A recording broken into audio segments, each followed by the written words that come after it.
देना बैंक के ईडी से एक्सक्लूसिव बातचीत हुई और आरबीआई से क्यों नाराज हुआ था देना बैंक के लोन जो दिए गए हैं उस पर क्या दिक्कतें निकल कर आई हैं, इस सब पूरी डिटेल पर हमारे सहयोगी अनुराग शाह ने देना बैंक के मैनेजमेंट से बात किया। ये सुन लेते हैं। हमारे साथ खास बातचीत के लिए मौजूद है देना बैंक के एग्जीक्यूटिव डायरेक्टर रमेश सिंह। सबसे पहले मैं आपसे यही समझना चाहूँगा, जिस तरह से पिछले 8 महीने से आपने बैंक का पदभार संभाला हुआ है, बैंक के मुखिया के तौर पे आप काम कर रहे हैं, तो मैं आपसे समझना चाहूँगा जिस तरह से हमने पिछली तिमाही में देखा है कि जो बैंक का घाटा है वो 1200 करोड़ से घट के करीब करीब 700 करोड़ पे हो गया, लेकिन अभी भी जो ग्रॉस एनपीए का नंबर है वो 22% तक बना हुआ है। तो ऐसे क्या स्टेप्स आप ले रहे हैं? पिछले मई महीने से जो लोन पर पाबंदी लगी हुई है रेगुलेटर के द्वारा, रिजर्व बैंक द्वारा, तो वो उसके चलते हमारा जो लोन जो है वो बढ़ नहीं पा रहा है, और वो नहीं बढ़ पा रहा है तो हमारे जो एनपीए बढ़ते हैं उससे ये प्रतिशत ज़्यादा दिखाई दे रहा है हम लोगों का। तो ये कारण था। दूसरे जो रही बात हमारे प्रॉफिटेबिलिटी की, तो आपने देखा होगा कि हमने 1200 करोड़ रुपये मार्च में जो लॉस बुक किया था वो 721 करोड़ पे आ गया है, और अभी आने वाले इस सितंबर क्वार्टर में हम लोग भी इस बात से पूरी तरह से अपनी ताकत झोंक दी हमने कि अभी हमारे पास जब लोन नहीं हो रहा है तो हम लोग को एक ही काम बचा हुआ, रिकवरी करना। और हमारे पिछले तिमाही में भी हम लोग रिकवरी में अच्छा काम किया था। पूरी टीम हमारे देना बैंक के सारे भारत भर में यही काम कर रही है रिकवरी में, और अच्छी रिकवरी करने से हम लोग को जो प्रोविजन करना पड़ता है एनपीए के लिए, और हमें जो इंटरेस्ट इनकम की बुक होती है उन सब में बेनिफिट होगा, और उसका इम्पैक्ट दिखाई देगा कि हम लोग काफ़ी आशान्वित थे कि इस सितंबर क्वार्टर में जो हमारा एनपीए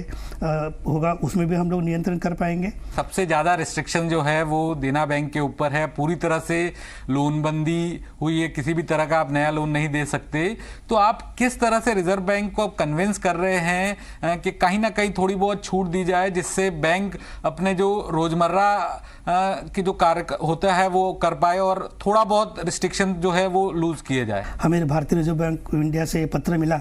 कि आपके पूरे लोन जो है सैंक्शन की पावर पूरी विड्रॉ की जाती है, आप लोग कोई भी नया लोन नहीं कर सकते हो। और दूसरे हमारे पर कोई भी फ्रेश रिक्रूटमेंट के ऊपर भी बंदी लाई गई थी। इससे हम काफ़ी दुखी हुए थे। पूरे हमारे सभी जो कर्मचारी है, हमारे अधिकारीगण, सभी के ऊपर एक काफ़ी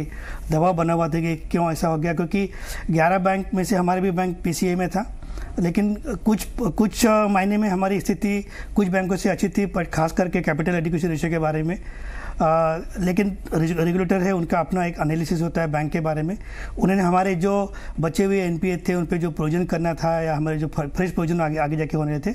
उसको शायद एनालिसिस करते हुए उन्हें देखा होगा कि ये ज़रूरी बन जाता है देना बैंक के ऊपर कि उनके ऊपर कुछ पाबंदी लगाई जाए। लेकिन सर, जो कस्टमर हैं जो देना बैंक के साथ सालों से जुड़ा हुआ है, उसके मन में तो कोई ना कुछ सवाल आते होंगे जब वो आपके ब्रांच पे जाते हैं, तो उनको कैसे आप सेटिस्फाई करते हैं, उनको किस तरह से कन्विंस करते हैं? हमारे जितने भी एग्जिस्टिंग कस्टमर्स हैं उनको आशान्वित किया जाए कि भाई ये कुछ समय के बाद में हमारे पास पाबंदी हट जाएगी। क्योंकि जहाँ तक मेरे एग्जिस्टिंग कस्टमर थे वे तो मानते थे कि मैं बैंक में डिपॉजिट रखा हूँ तो कल, आज नहीं तो कल, क्योंकि उन्होंने हमारे साथ जुड़े हुए हैं, सालों साल हो चुके हैं उन लोगों को, तो उनका पूरा विश्वास बैंक में बना हुआ था। लेकिन जो नए कस्टमर आ रहे थे उनमें कोई भी कस्टमर जब बैंक में जुड़ता है तो ये सोच के आता है कि आज मैं अपनी बैंक से जुड़ा हुआ हूँ तो कल को जाके बैंक से मुझे मदद मिलेगी, ऋण के रूप में लोन मिलेगा। लेकिन जब उसे पता चलता था कि इस तरह से ऐसा कुछ है, तब हमारे स्टाफगण बिल्कुल ही उनको समझते थे कि ये टेम्पररी है, हो सकता है 3 महीना 6 महीना कभी भी जाके तो हटेगा, तब हमारा बैंक बिल्कुल उनको मदद करने तैयार होगा। बैंक को कितनी पूंजी की ज़रूरत है, और क्या आपने सरकार से भी मांग की है पूंजी के लिए, और कितनी मांग की है पूंजी की, और आपको कितनी उम्मीद है कि इतनी पूंजी तो मिली जाएगी? देखिए, हमें जो पूंजी की जरूरत पड़ती है वो सबसे पहले जरूरत पड़ती है कि बैसल 3 के हिसाब से जो हम लोग को मिनिमम कैपिटल रिक्वायरमेंट रखनी पड़ती है, उसके लिए पूंजी की जरूरत पड़ती है। और उसको जून के हमारे तिमाही रिजल्ट को देखने के बाद में हमने हमारा असेसमेंट किया कि आगे जाके हमें जो प्रोविजन करने पड़ेंगे, जो कुछ नए फ्रेश एनपीए कुछ होंगे, तो उस सब को देखते हुए हमने सरकार से 2000 करोड़ रुपये की मांग की है। और इसके अलावा हम अपने इंटरनल रिसोर्सेज के जो हमारे पास नॉन कोर असेट बचे हुए हैं उनको बेच के भी हम लोग इस वर्ष में करीब 500 करोड़ रुपये लाने की कोशिश कर रहे हैं। उसमें से कुछ जो है वो हमारे पास जो स्ट्रेटेजिक सेल हम करेंगे शेयर्स की, खास करके एनएसडीएल ई गवर्नेंस की और सीडबी के शेयर्स की, उनको बेच के कुछ पैसे जनरेट होंगे। और साथ साथ में हम लोगों ने हमारे उन सारे असेट्स को, फिक्स असेट्स को, जो कि हमारे बैंक के नॉन कोर एक्टिविटीज़ से जुड़े हुए हैं, उनको बेच के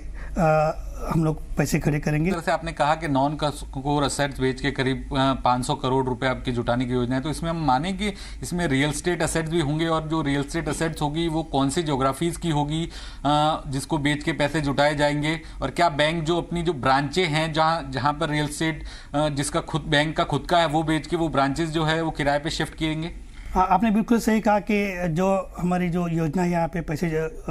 खड़ा करने की 500 करोड़ रुपए के आसपास में कैपिटल के रूप में, उसमें से करीब करीब हमारी जो इस समय जो मार्केट का ट्रेंड है, हम जो शेयर्स है उनको बेच के करीब करीब 200 करोड़ के आसपास जमा करने की हमारी उम्मीद है, और बाकी 300 करोड़ रुपए के आसपास जो हमारा है रियल एस्टेट के बारे में है। और वो रियल एस्टेट ऐसे जो जहाँ पे हमारी शाखा या हमारे खास करके मुंबई शहर में ही ज़्यादा करके हुए हैं, उनको बेच के हम पैसे खड़े करेंगे, क्योंकि उसको